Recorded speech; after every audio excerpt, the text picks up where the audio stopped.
Dios les bendiga. La mejor manera que tenemos de glorificar al Señor es siendo semejantes a Él, llamados a ser santos. Ese es el tema en el que hoy reflexionaremos. Les invito a abrir sus Biblias en Primera de Tesalonicenses capítulo 4. Leeremos el versículo 1 que dice: Por lo demás, hermanos, os rogamos y exhortamos en el Señor Jesús, que de la manera que aprendisteis de nosotros, como os conviene conduciros y agradar a Dios, así abundéis más y más. Pablo exhorta a los creyentes a progresar en la vida cristiana. Según lo que sabemos de los tesalonicenses, a quienes va dirigida esta carta, ellos tenían un amplio conocimiento de la palabra de Dios y se conducían correctamente.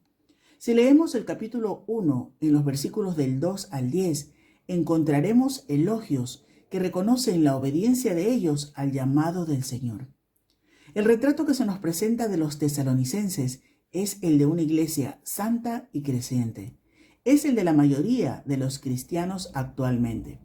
Pero, aunque conocemos muy bien nuestro llamado a la santidad y los fundamentos de la vida cristiana, aún así, en algún momento, podemos experimentar la tentación a la indiferencia, a la comodidad.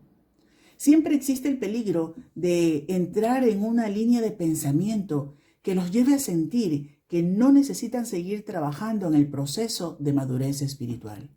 Y fácilmente se vuelven cristianos rezagados, que encuentran justificación para no crecer.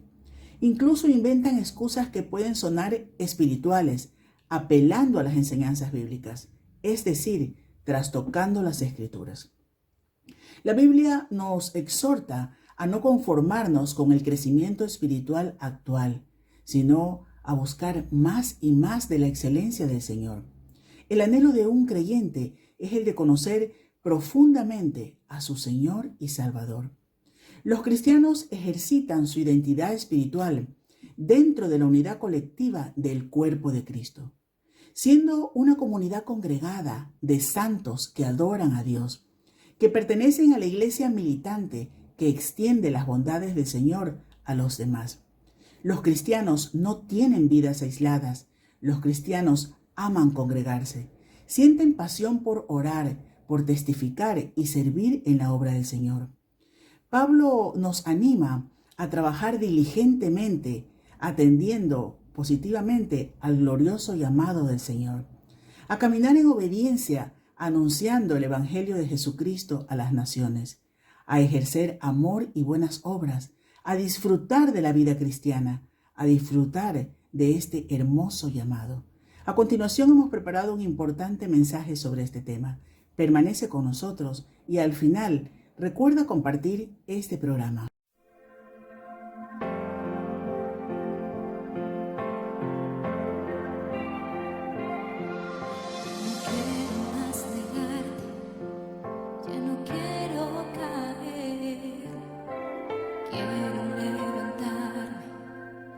Ser un vencedor, no quiero verme más perdido en mis llantos ni dolor.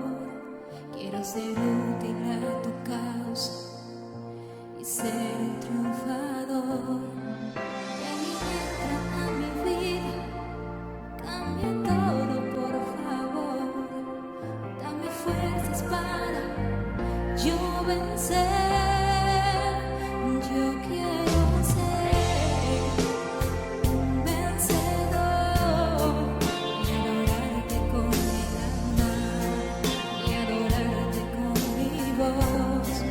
No te quiero fallar, no te quiero negar, solo quiero que me ayudes a vivir para ti. Yo me entrego.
Al hablar de un tema como la santidad, nuestras mentes nos llevan a iglesias y catedrales con olores a incienso y humedad, lugares sombríos, fríos y solemnes, rostros serios, entristecidos y severos, conductas ascéticas alejadas de la realidad cotidiana, indumentarias gastadas, pobreza y dedicación.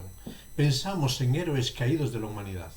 La muerte, como seña de identidad de todos aquellos que parece merecer la pena venerar.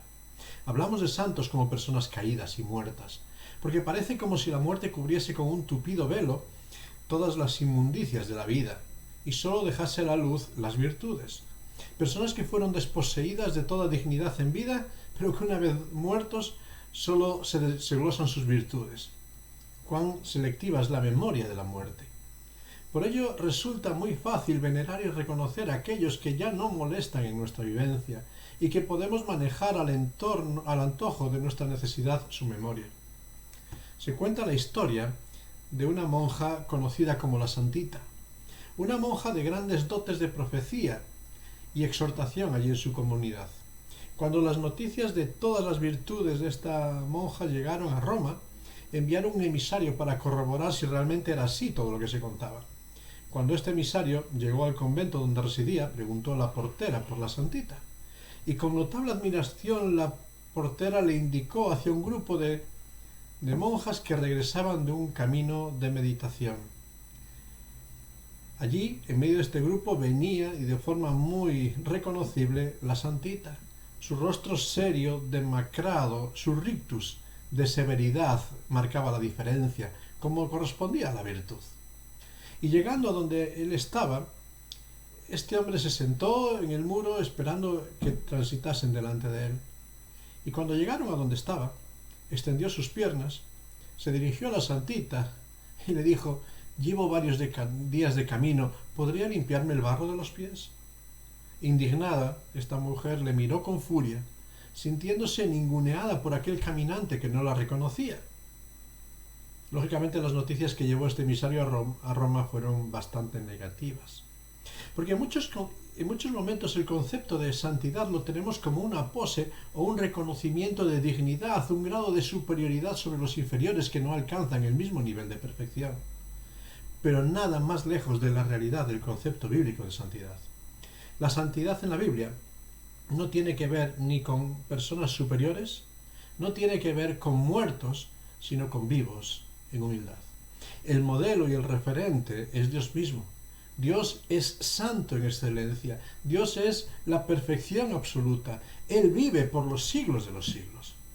Y el modelo que nos presenta el apóstol Pedro, 1 de Pedro 1:16, es: sed santos, porque yo soy santo, como yo soy santo. Lo dice Dios a aquellos que están vivos. El vivo hablando a los vivos. No es un modelo de distanciamiento del necesitado, no es un modelo de superioridad. Dios, el ejemplo de santidad, por amor a nosotros, se humilla en la persona del Señor Jesucristo. Se acerca a nuestra miseria, y a diferencia de la Santita, Él sí que lava el barro de nuestros pies. Podemos leer esa escena en Juan 13, versículos 4 y 5, 1 Corintios 6, 11, Efesios 5, 26, Filipenses 2, 5 a 10, el cual no estimó su dignidad, sino que se humilló por amor a cada uno de nosotros. Tampoco es un modelo de distanciamiento de la sociedad, recluido en el ascetismo, sin tomar las riendas, sino que Él toma las riendas de nuestra situación y decide el camino a seguir. Jesucristo, durante su tiempo en la vida, le hablaban de Él como comedor y bebedor. Una persona que se relacionaba con los pobres, con los publicanos, con los pecadores de su tiempo. Una persona que vivía en medio de su entorno. Y así el autor de Hebreos nos habla del Señor Jesucristo como aquel que fue tentado en todo, conforme a nuestra semejanza. Padeció las mismas tentaciones que nosotros. Una diferencia: Él tomó las riendas. Fue sin pecado. Hebreos 4:15. Por eso la Biblia, cuando nos hace el llamamiento a ser santos, no lo hace a aquellos que son perfectos, libres de toda culpa, libres de pecado, aquellos que están muertos y solo podemos glosar sus virtudes. Me llama la atención poderosamente cuando el apóstol Pablo se dirige a una iglesia como Corinto, como la iglesia que estaba en Corinto, y se dirige a ellos con estas palabras. 1 Corintios capítulo 1, versículo 2. Llama a los santificados en Cristo Jesús llamados a ser santos. Son ya santificados en Cristo y son llamados durante su vida a ser santos y a manifestar esa santidad en la conducta cotidiana. Claro, cuando conocemos el trasfondo y la realidad de la iglesia en Corinto, esta afirmación de que le llame santificados estremece. Corinto era una comunidad en conflicto permanente, desuniones, inmoralidad, abusos, desorden, etcétera, etcétera. Y me imagino al apóstol Pablo cuando está escribiendo a esta comunidad realmente con su corazón lleno de enojo, de severidad. Sin embargo, a pesar de todas las imperfecciones, el apóstol afirma eran santos. Ser santo no tiene que ver posicionalmente con una conducta intachable. Posicionalmente somos santificados por la obra del Señor Jesucristo, que nos separa de la suciedad del pecado, nos limpia y nos coloca en un nuevo camino. Pero esta posición renovada, en donde somos colocados por Cristo, tiene ahora que manifestarse con un empeño por proseguir en el camino de la santidad, llamados a ser y a manifestar y a evidenciar esa santidad por ir en contra de las corrientes de vuestro pasado, de nuestro pasado. Y esta era el área donde estaban fallando los creyentes allí en Corinto. Habían sido limpiados de todos los vicios de su pasado, pero constantemente estaban regresando a ellos. El llamado a ser santos tiene pues que ver con el camino que tomamos en la vida, con las riendas que tomamos frente a las luchas y batallas que nos rodean. ¿Hacia dónde enfocamos nuestra mirada como meta? ¿Qué anhelamos para nuestra vida? ¿Cuáles son los deseos que tenemos en nuestra carne? ¿A quién queremos agradar en el día a día? Y estas son las cuestiones que tienen que ver con la santidad. Cuando el apóstol Pablo habla a los tesalonicenses, Primera de Tesalonicenses capítulo 4, versículo 1 al 8, presenta una forma de conducirse, de comportarse en la vida contraria a la inmoralidad y el fraude que lo domina todo en su entorno. Es ir contra la suciedad moral, teniendo un concepto elevado de la responsabilidad personal, teniendo un concepto elevado del bien moral que Dios anhela. Es una conducta de vida que se vive ante la mirada de Dios. Es una conducta que busca agradar a Dios en todo. Y así el apóstol afirma a aquellos que, creyentes en Tesalónica, les dice: no nos ha llamado Dios a inmundicia, a suciedad, sino a santificación, a limpieza moral. No somos llamados a vivir en la suciedad del pasado, sino a vivir limpios delante de Dios. Y esta es una responsabilidad personal. Primera de Tesalonicenses capítulo 4, versículo 4, dice: cada uno de vosotros sepa tener en santidad su propio vaso. Algunas versiones traducen esposa, mujer, pero el original habla de vaso. Después la interpretación que se da a este concepto vaso puede ser del cuerpo, puede ser de la relación matrimonial, abarca varios aspectos. Literalmente habla del vaso. Y nos lo deja en esta situación de que cada uno es responsable de aquel recipiente para presentarlo como un motivo de gloria para Dios. Somos responsables de la vida, del cuerpo, de las relaciones que Dios nos ha dado para presentarlas delante de Él como algo que le glorifique. Por eso el apóstol Pablo escribía a los Corintios, 1 Corintios 6:20, para decir: habéis sido comprados por precio, glorificad pues a Dios en vuestro cuerpo, en vuestro espíritu, en vuestros vasos, los cuales son de Dios. Ahora, la pregunta es sencilla: ¿cómo podemos vivir la santidad ahora? ¿Cómo podemos responder a este llamado a ser santos? ¿Cómo fomentar vidas de santidad en medio de una sociedad donde la inmoralidad abunda? Y quiero invitaros a ir a Primera de Pedro.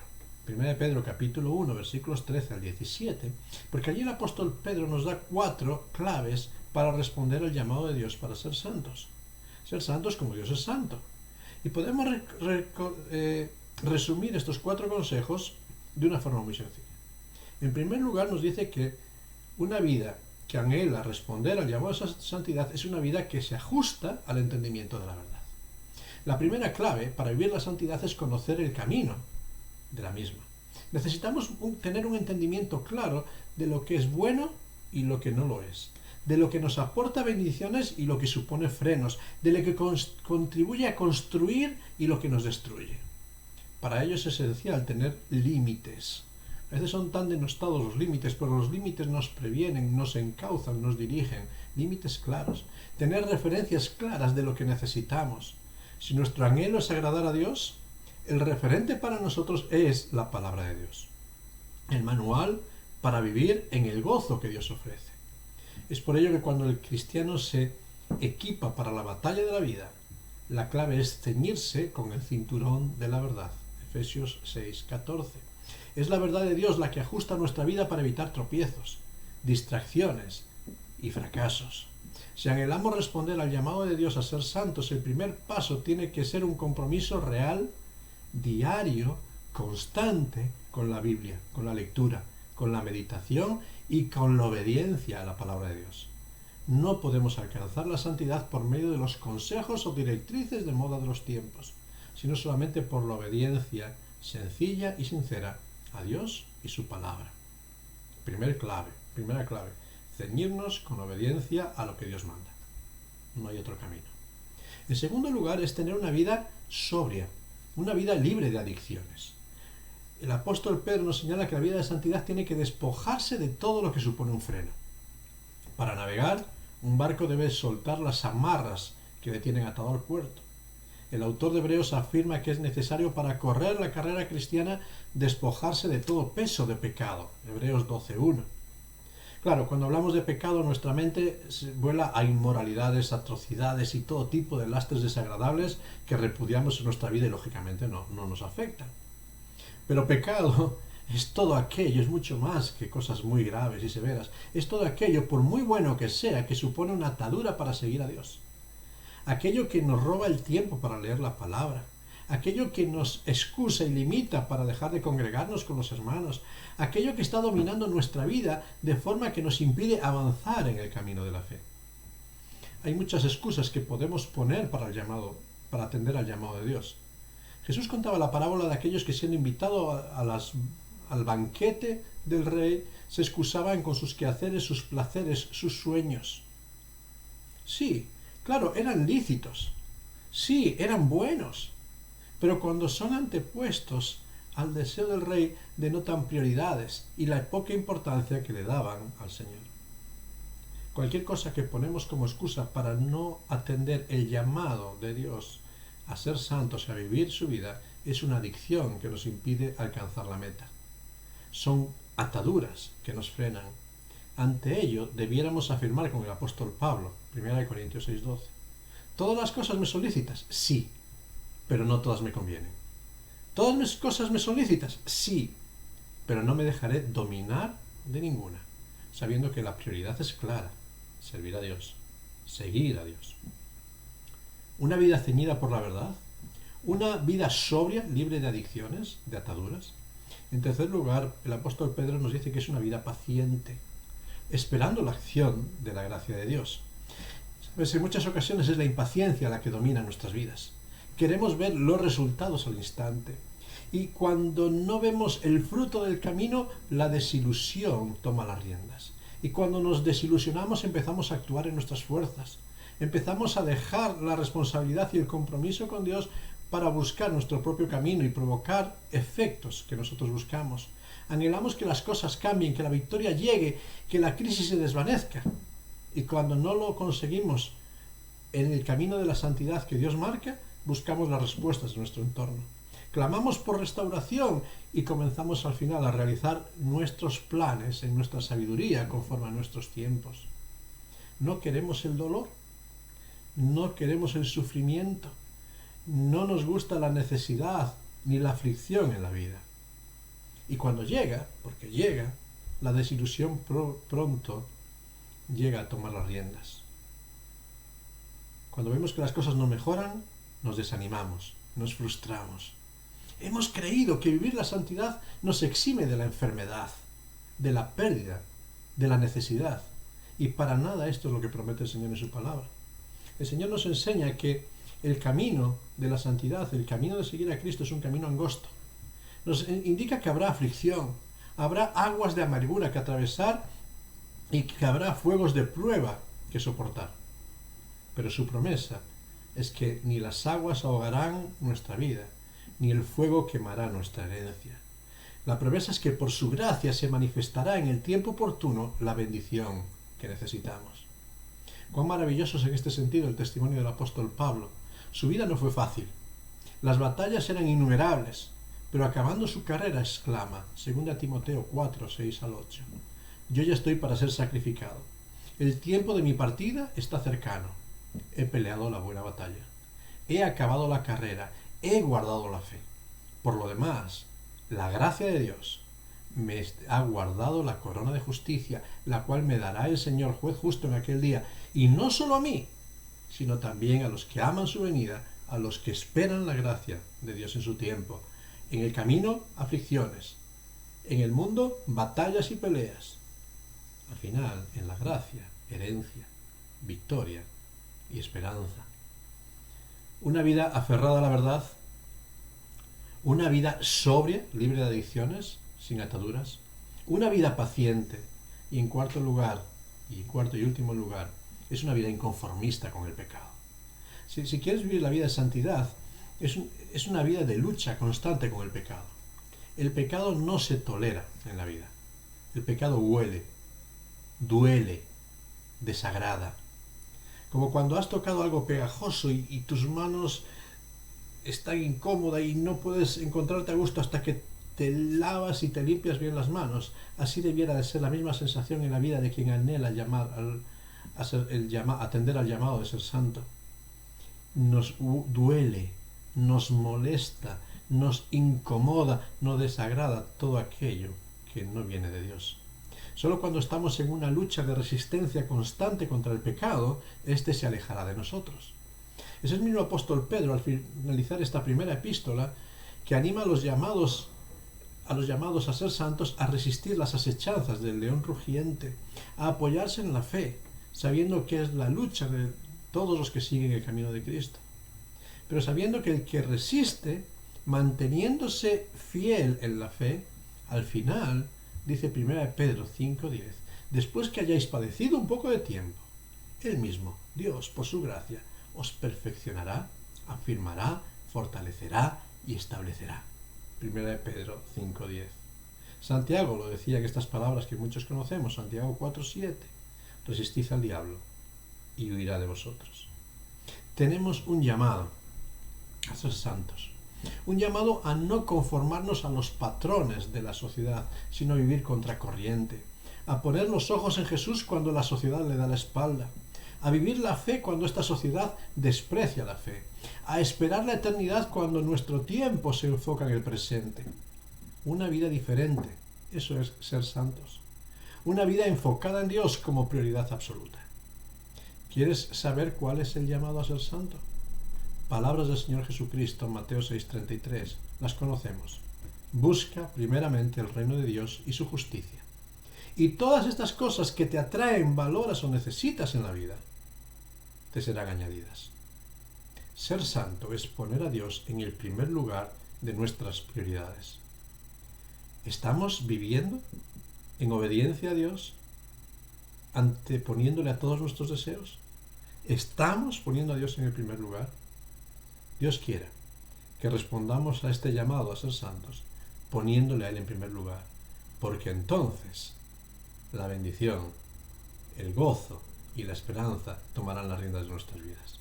Siguiendo otros caminos, no encontraremos gozo. Solo siguiendo el camino marcado por Dios, ese llamado a poner los ojos en Él, encontraremos el gozo. Que Dios te bendiga en este tiempo.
que todo lo que hay dentro de mi corazón necesita más de ti. Necesita más de ti.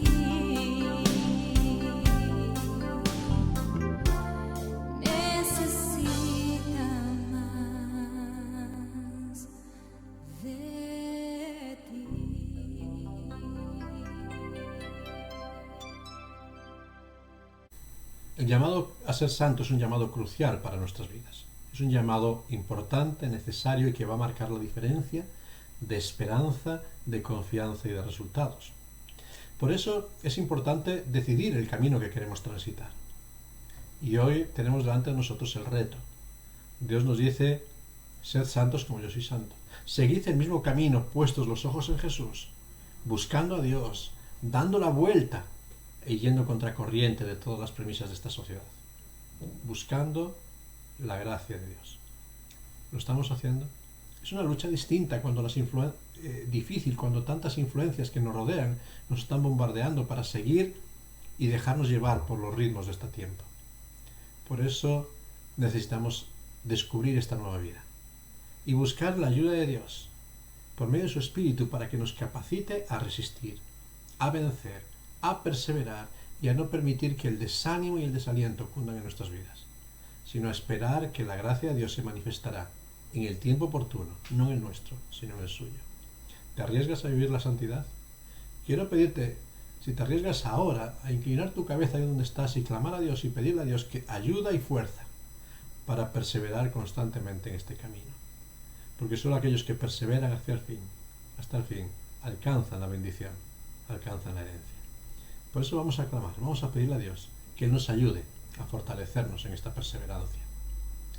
Sí, Señor, gracias porque has abierto delante de nosotros un camino nuevo, vivo, angosto, pero que nos lleva a la vida.